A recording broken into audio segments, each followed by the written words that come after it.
Hi, it's Anna from the library. Glad to see you today. I wish that we could be in the library reading to you, but in the meantime, we're going to do it from home. But you can get a digital library card. You can sign up for all the fun things that we have going on this summer. And just go on our library website, glencovelibrary.org, and you'll find all the things you can do. You can join our reading program, Read Squared, and participate in that, and you can keep reading for the whole summer.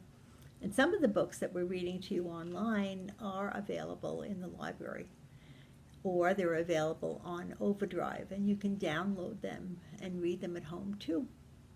Can you guess what story we're going to read today? Yep, that's our friend Curious George, and we're going to read a story about him. And in this one, Curious George Gets a Job by H.A. Ray. This is George. He lived in the zoo, and he was a good little monkey and always very curious. He wanted to find out what was going on outside the zoo. What does he do? One day, when the keeper was not paying attention, George got hold of the key for the cage. When the keeper discovered what had happened, it was too late. George was gone. Where was George? I don't see him anywhere. They looked for him everywhere, but they could not find him.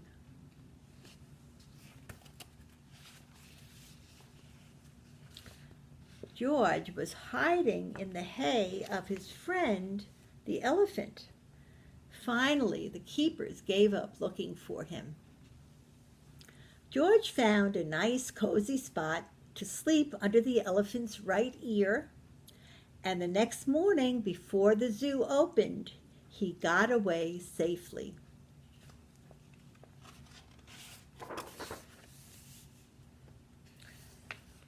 Once in the street, George felt a little scared. What should he do in the big city? Maybe he could find his friend, the man with the yellow hat, who had brought him over from Africa a long time ago. Only George did not know where he lived. There was a bus stopping at the corner. George had never ridden on one. Quickly he climbed a lamppost, jumped on top of the bus, and off they went. To the big city. Now they were right in the center of the town. There was so much to see that George did not know where to look first.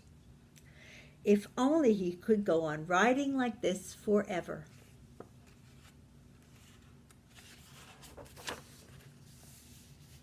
But after a while, George got tired and a little dizzy. When the bus slowed down to turn into a side street, George jumped off. There was a restaurant right in front of him. Something smelled good. Suddenly, George felt very hungry. The kitchen door stood open, and George walked in. On the table was a big pot. Of course, George was curious. He had to find out what was in it.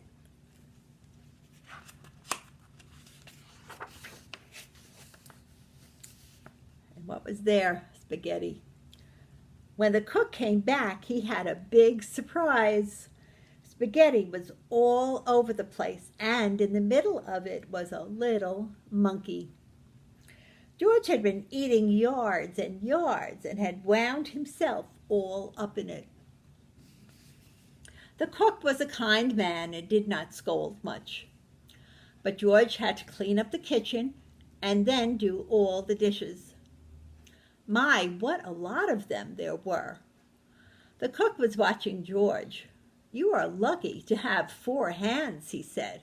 "You can do things twice as quickly." "I have a friend who could use a handy little fellow like you to wash windows. If you would like to, I will take you over to him." So they went down in the subway and took an uptown train to the cook's friend, who was an elevator man in a skyscraper. "Sure, I can use you," the elevator man said to George. "I will give you what you need for the job. You can start right away. But remember, you are here for washing windows. Never mind what people inside the house are doing. Don't be curious or you'll get into trouble." George promised to be good, but little monkeys sometimes forget. George was ready to start. My, how many windows there were! But George got ahead quickly since he worked with all 4 hands. He jumped from window to window just as he had once jumped from tree to tree in the African jungle. For a while, George stuck to his job, his work, and did not pay any attention to the people inside. Of course, he was curious, but he remembered his promise. And there's George.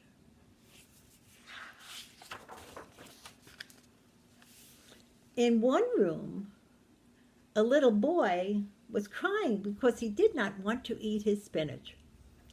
George did not even look, but went right on with his work. In another room, a man was taking a nap and snoring. George was sorry it was not his friend, the man with the yellow hat. He listened to the funny noise for a while, then went on working. But what was going on in here? George stopped working and pressed his nose against the window. 2 painters were working inside, and George was fascinated. Painting looked like a lot more fun than washing windows.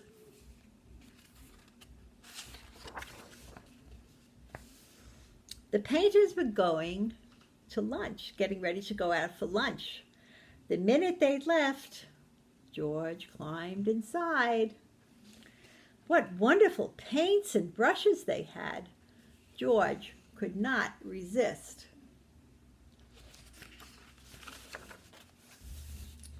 That's what he does. An hour later, the painters came back. They opened the door and stood there with their mouths open. The whole room had changed into a jungle with palm trees all over the walls, and a giraffe and 2 leopards and a zebra, and a little monkey was busy painting himself on one of the trees. Then the painters knew what had happened.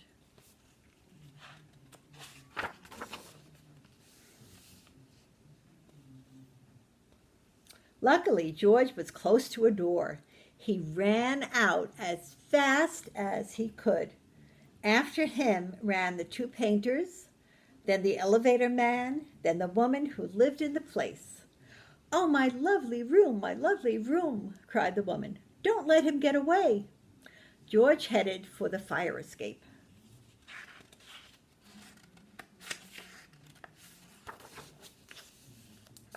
They all went down. George reached the ends of the fire escape. The others had not caught up with him yet. Here was his chance. They could not jump, but George could easily jump down and escape. In a moment he would be safe. Poor little George. He had forgotten that the pavement was hard as stone, not like the soft grass of the jungle. Too bad. The fall broke his leg, and an ambulance came to take George to the hospital. "He got what he deserved," said the woman, "making my apartment into a jungle indeed." "I told him he would get into trouble," the elevator man added. "He was too curious." George had to lie in bed with his leg high up in a plaster cast.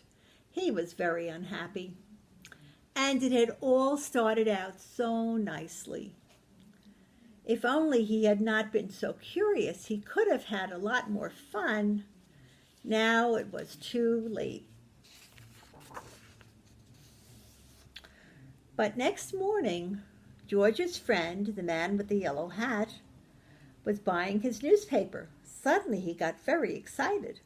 "This is George," he shouted when he saw the picture on the front page. Quickly he read the whole story and then ran to a telephone booth to ring the hospital. "I am George's friend," he said to the nurse who answered the telephone. "Please take good care of him so that he will get better quickly. I want to take him to a movie studio and make a picture about his life in the jungle. Don't let him get into any more mischief until I can take him away." Finally, the day came when George could walk again.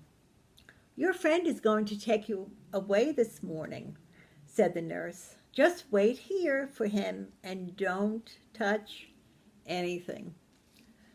As soon as George was alone, he looked around at all the strange hospital things. "I wonder what is in that big blue bottle," he thought. George was very curious. That's ether. It smelled funny. Suddenly his head began to turn. Then he felt as if he were flying. Then rings and stars danced before his eyes. Then everything went black. And this is how the man with the yellow hat found George when he came to call for him. They picked him up and shook him, but they could not wake him up. He was so fast asleep that finally they had to put him under the shower. How surprised he was when he woke up.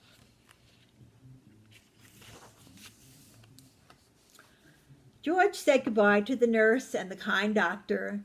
Then he and the man with the big yellow hat got into the car to drive to the movie studio. In the president's office, George had to sign a contract. Now he was a movie star.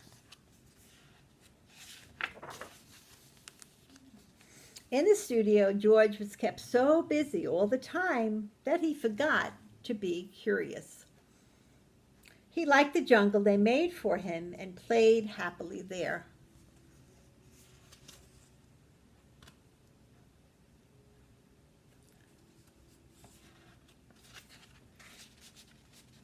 And when the picture was finally finished, George invited all his friends to see it.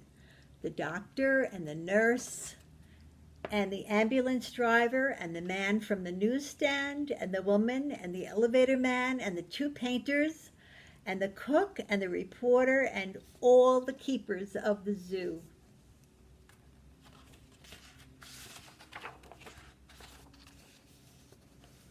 And there's the movie being started. Now the lights went out and the picture started. "This is George," the voice began. "He lived in the jungle. He was a good little monkey. He had only one fault. He was too curious." So our little monkey friends, I'm going to say goodbye to you, and they hope they see you soon. Bye, Curious George.